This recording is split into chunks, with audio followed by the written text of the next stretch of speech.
So our first adventure is to travel to the east coast of England to what is known as the Wash and go and find King John's lost treasure, where he lost it on the 12th of October 1216, and I've copyrighted it at 2003 when we first did this.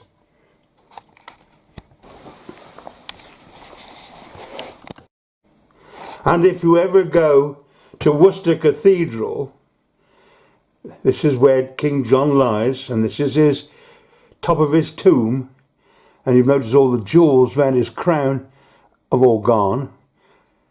But this is where he lies, lovely King John of Robin Hood fame, who lost his treasure in the oncoming tide. But did he? They seek it here, they seek it there, they seek it everywhere.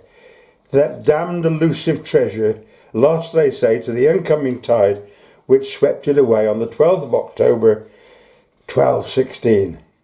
But did the tide do it? Why did the King of England have his treasure with him? Who was after him? What could make him say the tide had taken it, when good detective work will show the king was lying, and he stole it himself?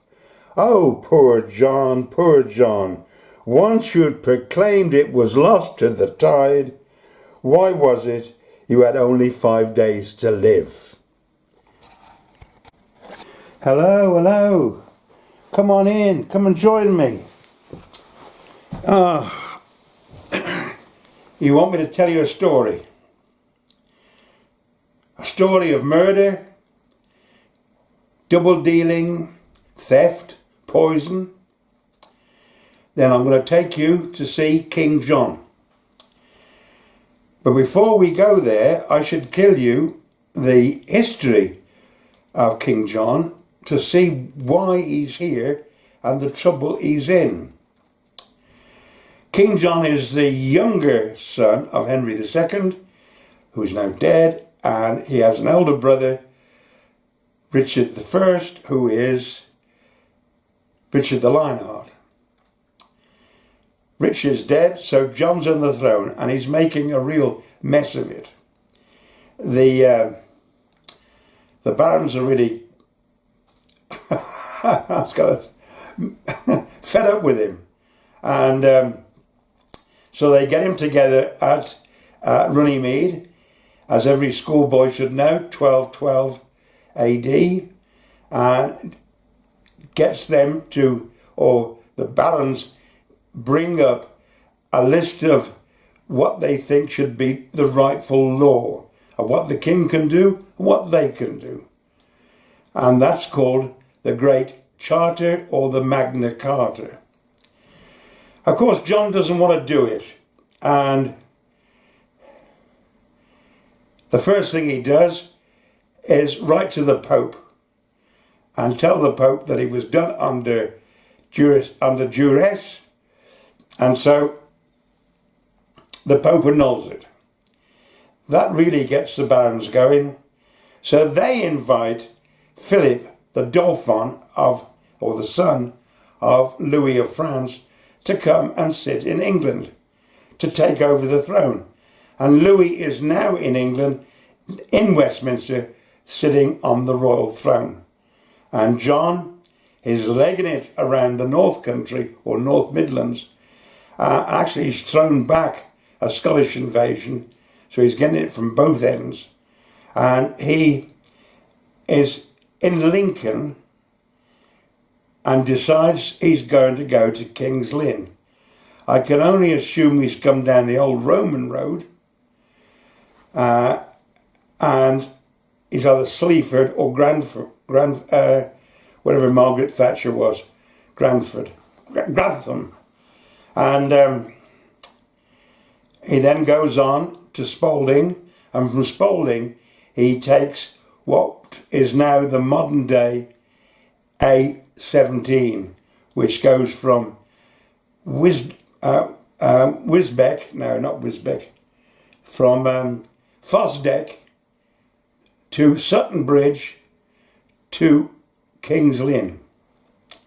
And those are the three places that if there's going to be the tide coming in, that's where it'll be. So John goes to along that road, which must have been pretty much the same as it was 800 years ago. It would have made of logs where it was boggy, otherwise it'd be a good track. But it would be a regular road on that coast to King's Lynn. I suggest to you, my detective friends, that as John's passing over there, he would have had a guide, because it was known that this area did flood, but it only flooded on a spring tide, and even then it only flooded if there was an east wind behind it to make an exceptional tide. So I suggest the guide has said to King John, "Oh, me lord, it'd be very dangerous along here. The tide can come in and sweep everything away." And John thinks about this. The guide is probably after a bigger tip at the end of the journey. And so John is thinking about this when he gets to King's Lynn. I will show you the map later so you can see where we've gone, and I'll show you the hot spots of where the tide can come in. King John is thinking about this, and he's got an impediment. He has got his treasure with him. He has taken the treasure from the Tower of London or from Westminster and got it with him. No way is he leaving that for young Philip of France.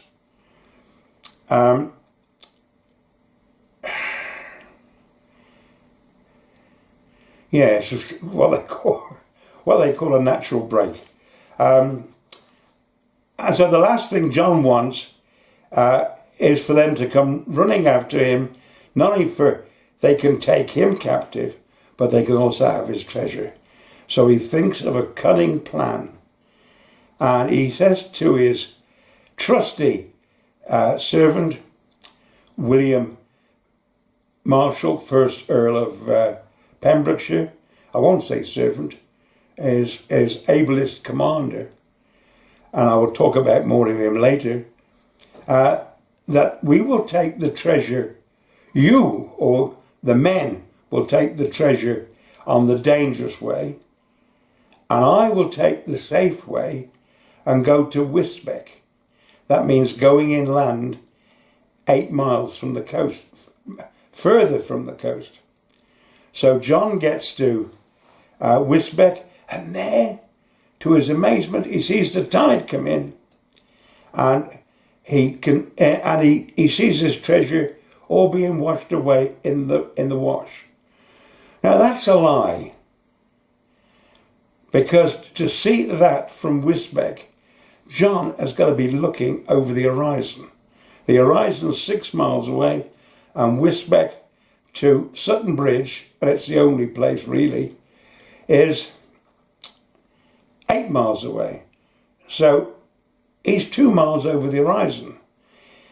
And besides which, I want you, my happy viewers, to imagine you can see a 2mm ant at 25 meters. And you can't. And better still, John says, it's been lost. And he never goes back to see it, if it has been lost. And me and my trusted companion did just that. Although, of course, the spring tide wasn't in. But we went to the wash to watch the tide coming in. And guess what? What goes out on the tide comes in 6 hours later on the next tide. And ox carts, bodies, oxen, anything made of wood would have floated. Now this is where everybody's gone wrong. they've all assumed the king was telling the truth. They've assumed that that wagon train, of which John was going to be well away from it because it was too dangerous, was on the A17. And so they've looked for it all the way along that road, or off it, especially off it to the side the tide goes out. And they never found it. Never found an inkling, not even a bit of wood. So I ask you, why didn't John go back? He could have done. He could have found a trinket or two. He could have buried his men. But he didn't, because dead men tell no tales, and there were no dead men. Right, let's go back to the characters of this story. We have King John, who's making a mess of things, and we have his loyal retainer, second in command almost, called William Marshall. We have a nun and a maiden called Judith. We have her father, who is the Abbot William of Swinehead Abbey. And we have Simon, who also works at Swinehead Abbey. Whether he's the kitchen hand or what, I don't know. But he's supposed to be the one that poisoned King John. In some of the records it says Simon was the one that killed King John. The spin doctors of the time seemed to mess it up by saying that it was Simon that stole the treasure and ran away with it. Well, that's a bit cockeyed if the treasure's already been lost. So somebody is making a mistake there, and Simon, the monk, would not have run out of it. He had no control of where he was going, and he had no mules, no wagons, no nothing. So he couldn't have run away with it. It was just a spin doctor's tale that had gone wrong. So what of William Marshall, 1st Earl of Pembroke? He was the champion, the greatest chevalier of Europe. He was Henry I's loyal, very loyal subject. He was also Richard III's royal and loyal subject. But he wasn't so much with Prince John or King John. John had a bad habit, we are told, of taking the mickey out of him. By this time, of course, William Marshall, that great champion of jousting and what have you, was now an old man. In fact, in 1216, he had 2 or 3 years to live.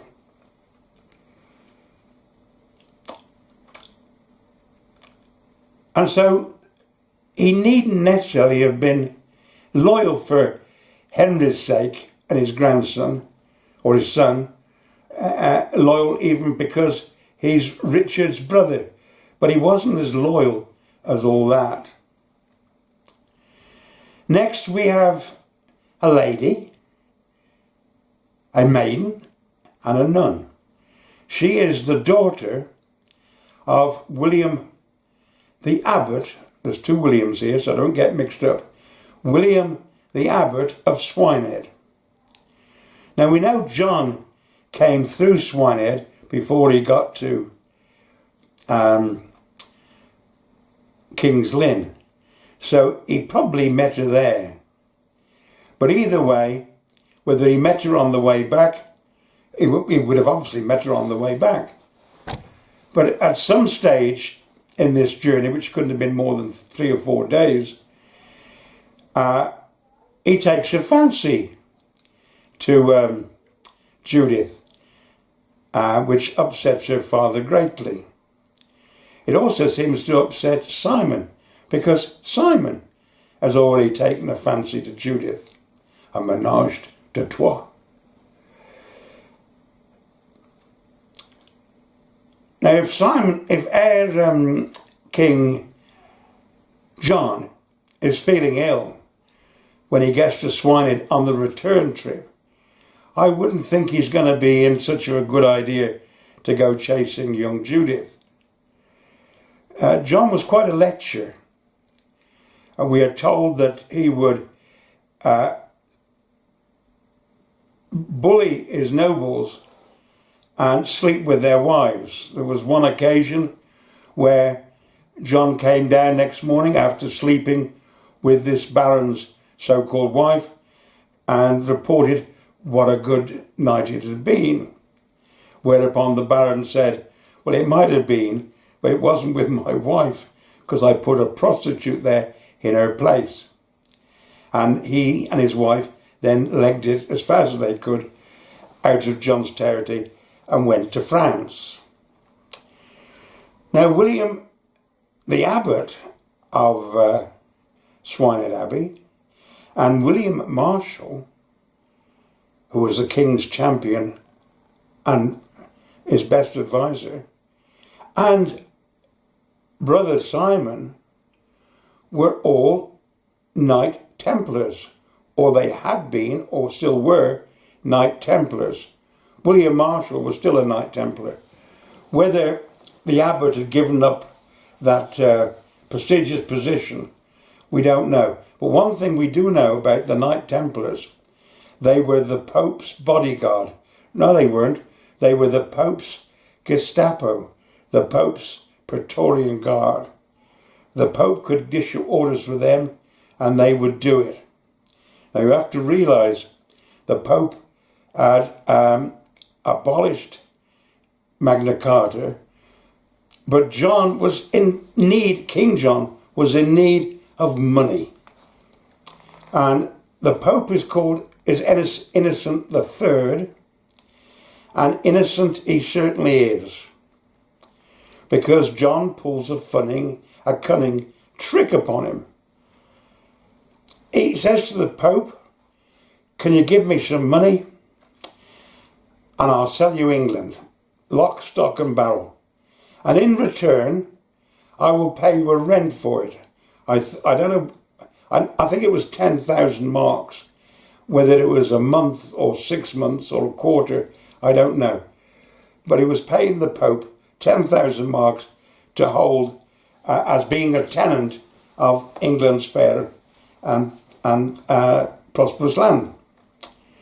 Well, as all landlords know, just because the tenants, which is King John, is going to pay the rent, doesn't mean to say he is going to pay the rent.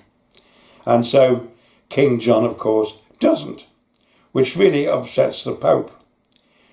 So the Pope excommunicates John. Now that's the end of the world. Anybody can now kill Prince John or King John without any fear of reproduction.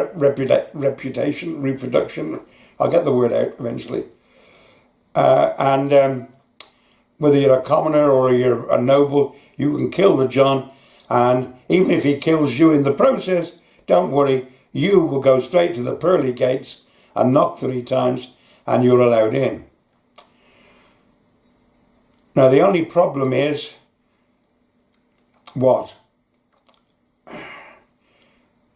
And here we'll have a small break.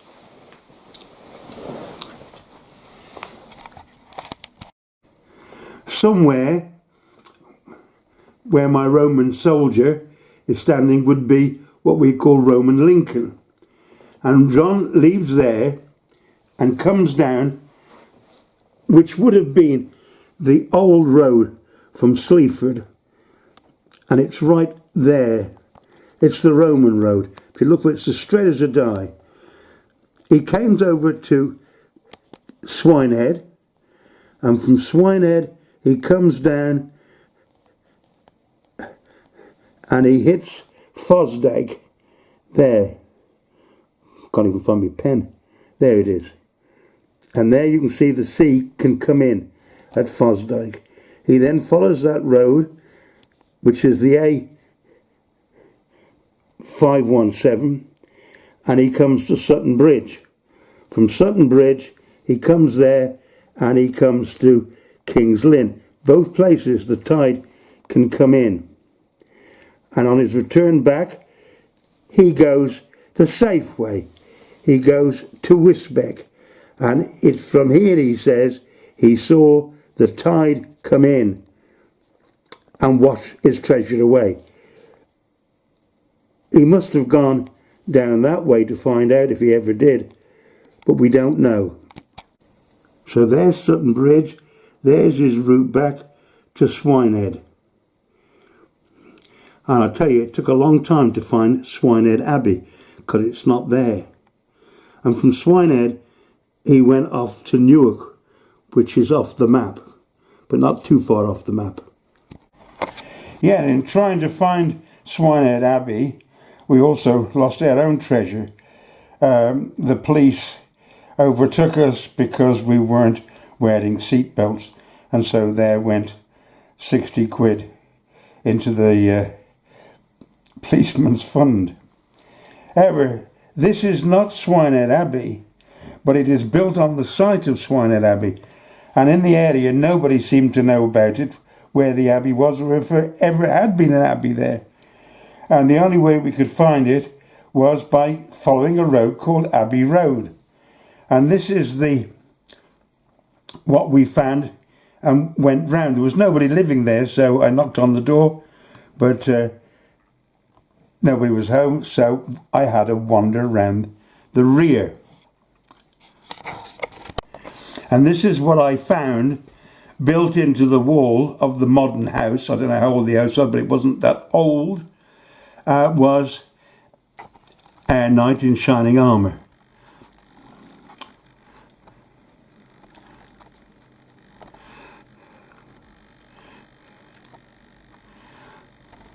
Now you will see the type of armour. There's no big helmet. It's chain mail wrapped round the head, just leaving the frontal faces clear. Now I want to show you the head of William Marshall, or a tomb top of William Marshall's tomb. And you will see it's the same type of armour, if you like, basically a chainmail hood to go over your head.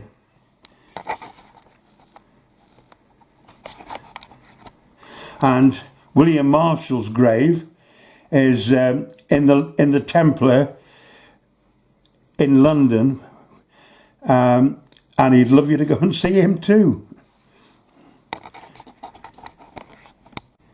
And next to him is his son, William Marshall, the second Earl of Pembrokeshire, and they both lie side by side in London. And that's a nice walk from the Thames Embankment. Yes, a slight pause while I went to get myself a cup of tea and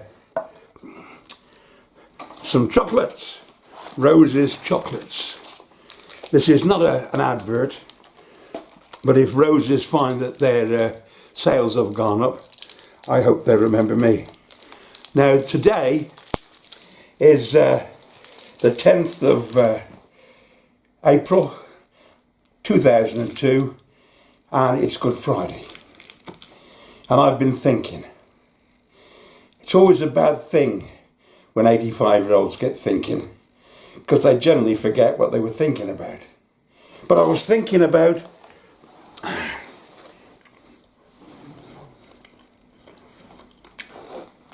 those effigies, those tombs of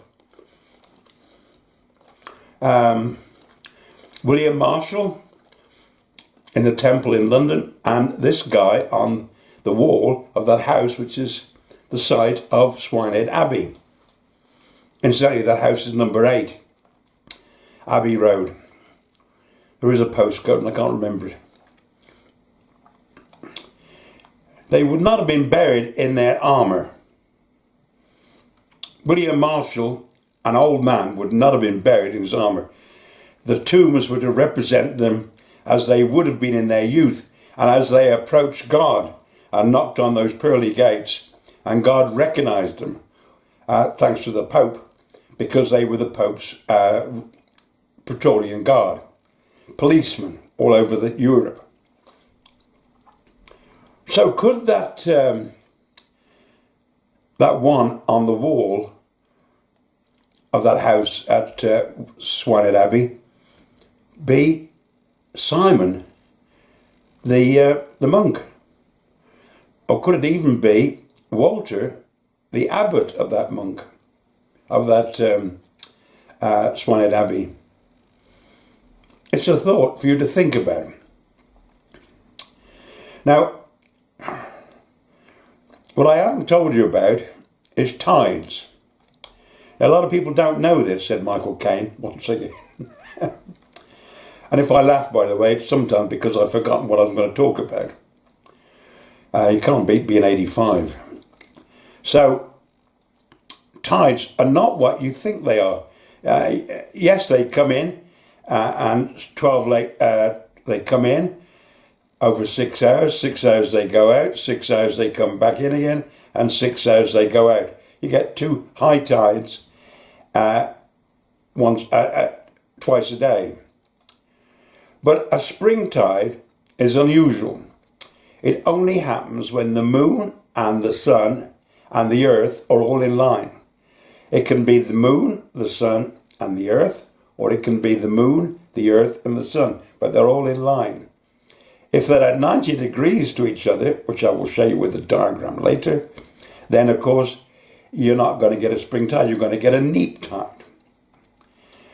And so I will now, finishing my chocolate, show you how the tides work.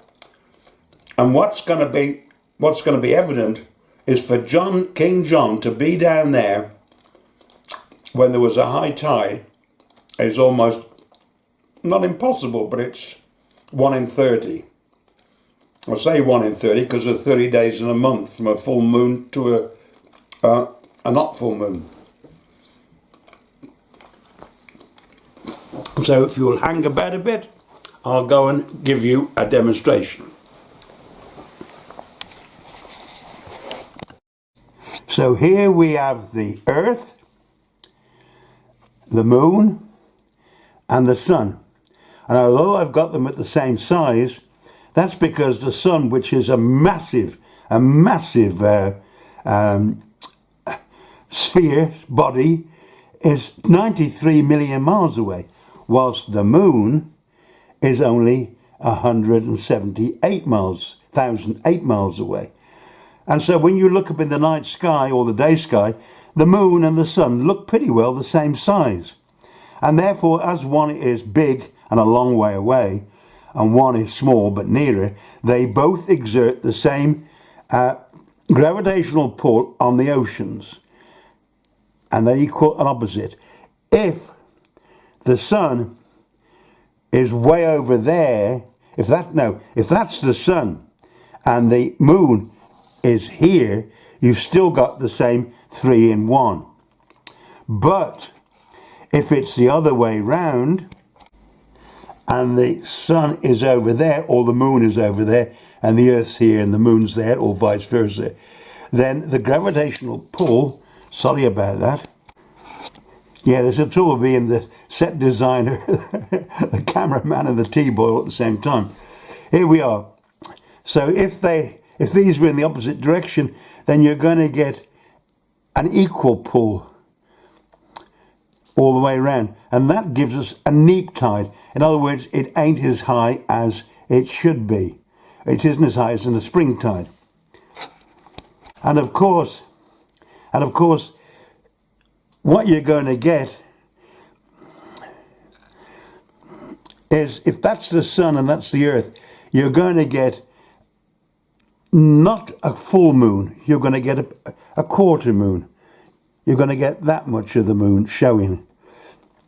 But if it's the other way round, and I'll show this again, if it's in this position, then the Sun will shine directly onto the Moon, and you will get a full moon. So anybody in the Wash or King's Lynn or around that area will know when there's going to be a high tide, because it's a full moon. Thank you very much. And while we're talking about tides, this is something that I think a lot of people didn't know. I'm going to ask you a question, my detectives. You're sitting on the beach, you're in a deck chair, you're perfectly stationary, reading a good book, you've got your handkerchief on your head, and to your amazement, or not to your amazement, perhaps if you know the tide comes in and starts washing around your feet. Now, the question I want to ask you is, did the tide come in, or did you go into the tide? This is rather the same case as Galileo and the moon, Galileo and the sun goes round the earth, which when you look up, you see the sun rising in the east and you see it dropping down in the west. The sun is obviously circling the earth, but it's not. It's the sun is stationary and it's the earth that is circling. So here we have a man, call him me, and he's on the earth and the earth is rotating. So it's that man that is actually going into the tide. And of course the tide's height, the tide at a spring tide, the tide is about 4'6" in the Atlantic, higher than it would be normally. And of course it gets to a high tide, but that's caused by the geography of the land where it bumps into, or is where the land bumps into it as it rotates. So I hope you like that little story. We'll go back to King John and what's happened to them when they've got to Swinehead Abbey. Now, the thing is that all at Swinehead Abbey, there's no record of what took place there. We've got William the abbot with his daughter, the lovely Judith, and we've got Brother Simon, who there's a suggestion that he fancies the lovely Judith, and we've got William Marshall. We don't know what's happened. All we know is that Brother Simon is considering, we don't know if that's true, considering poisoning the king. And the king is pretty cunning. He feels something's afoot. So the story goes with Brother Simon, which is not the official version. Brother Simon poisons 4 peaches or 4 something. He poisons all of them. And he goes to the king and says, "Here's some nice peaches, my lord. Would you like one?" The king is a bit suspicious and he says, "You have one."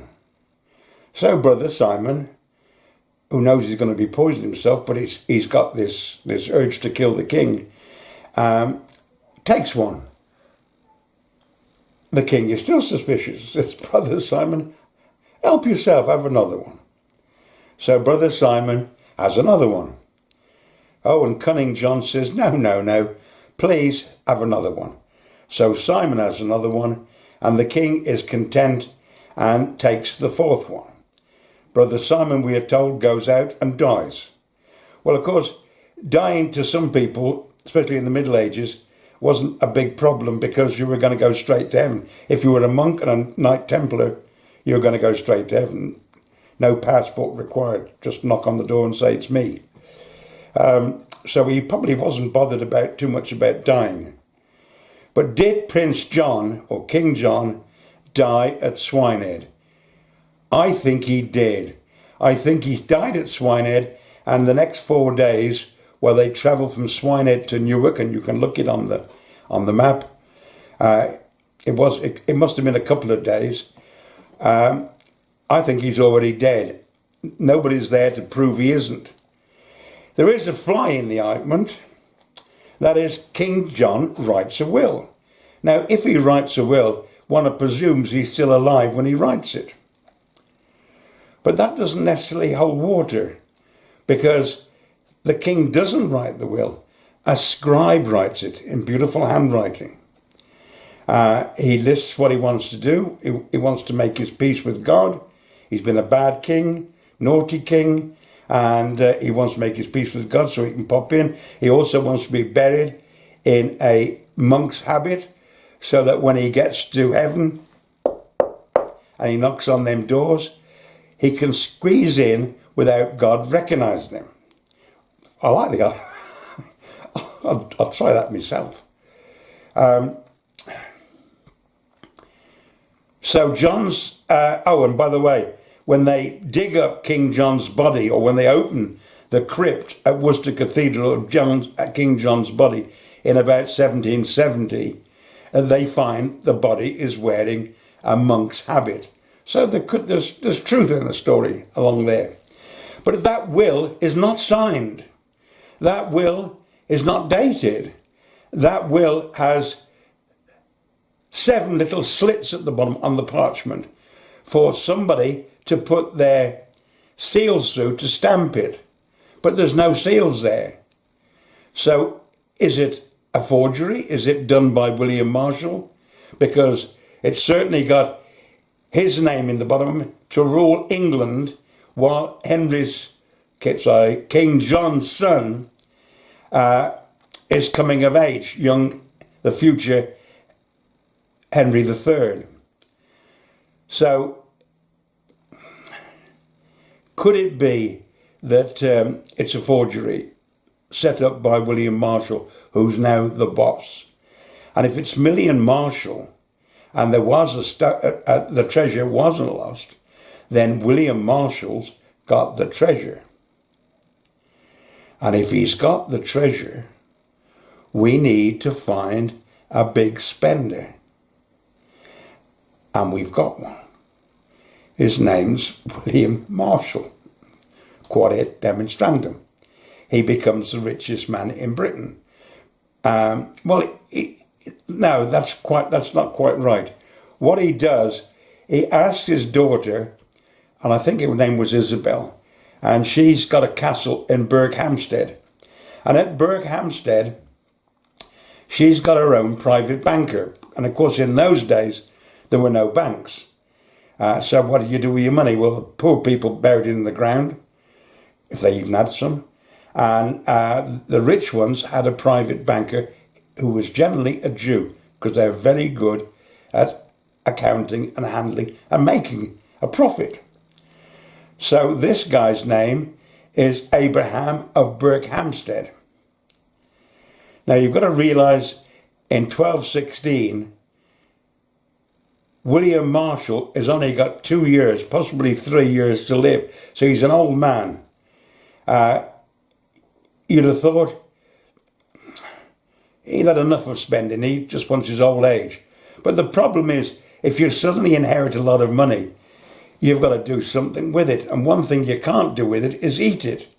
You've got to spend it. You've got to go and spend it on food.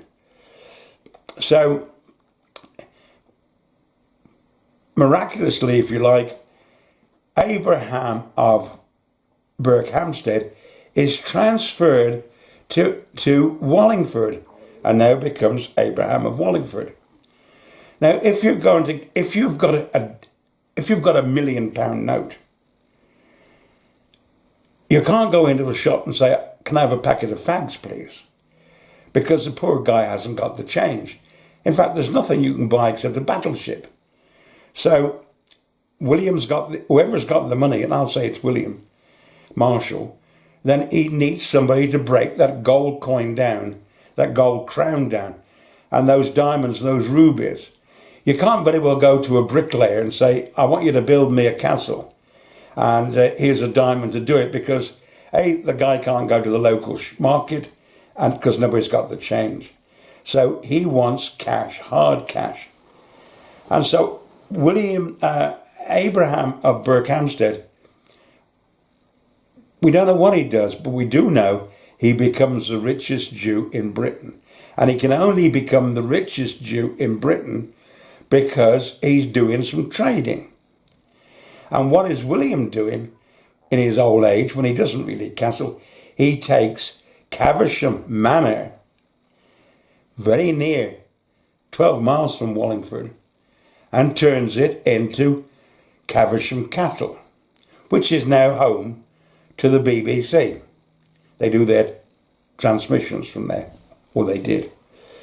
So here we've got William Marshall getting rid of his money. William Marshall dies, and eventually, I should add, when they come to crown, and they can't, the young prince of King John, the future Henry III, they can't crown him in Westminster because the barons are on the throne. Philip is on the throne. They can't get anywhere near Westminster. So they crown him at Gloucester Cathedral. And I'll show you the only proof I've got of that. Well, we have got proof that it was written down he was crowned at Gloucester Cathedral. But I have a picture of the stained glass walls to show you Gloucester Cathedral. And I want you to look at the crown he was crowned with. Thank you very much. I'll make a short break, if I can.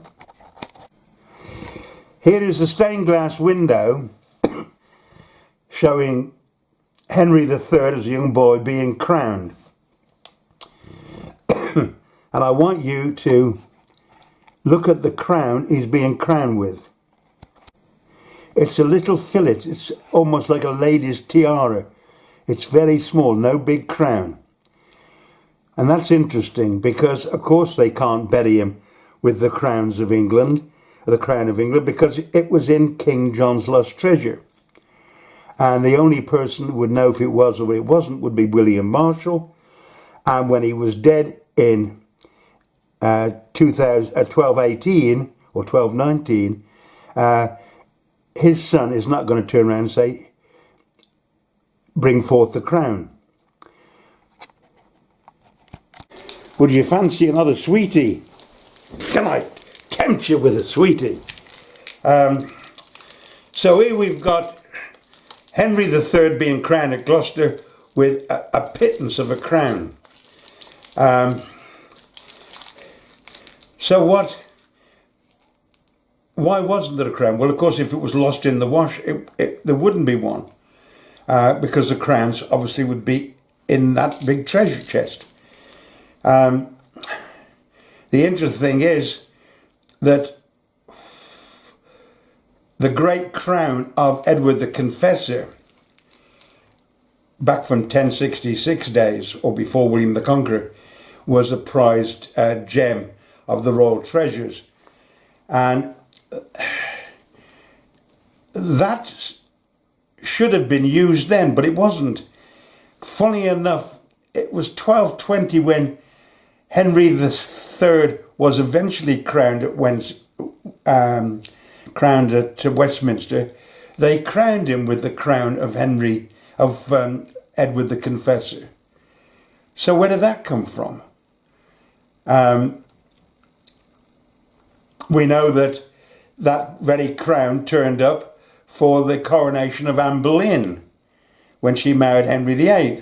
She wore it. It was taken by Cromwell as a bauble and melted down for the gold in it. So it was obviously a treasure. So what's it doing when it should have been lost in King John's treasure and it's still here? So my conclusion, dear readers, my detectives, my inquisitive people, is that he never lost it in the wash. He lost it to a bit of cunning. But it was his own fault, really. He should never have said he lost it in the wash in the first place, because that's the king's word. And so there you are. I don't think it was lost in the wash. I think King John stole it himself, and then somebody bumped him off. Or if they didn't bump him off, they took his treasure when he was dead. I hope you enjoyed that. And during this coronavirus days of solitary confinement, I'm hoping I've given somebody something to watch on the television. Thank you very much. Come again. Oh, I'll show you all the other adventures I've got if you're interested. Thank you. Bye. Lovely chocolate. I told you old men forget, and here I am remembering. And I'm remembering that Henry III, when he got older, was extremely jealous of the Marshall family. Old William Marshall was dead. It's his son, the second Earl of Pembrokeshire, that's took over. And they're extremely, Henry III was extremely jealous of the Marshalls because they were the richest family, far richer than him. So one has to ask, where did these riches come from? And I'm going to forget I'm going to forget again.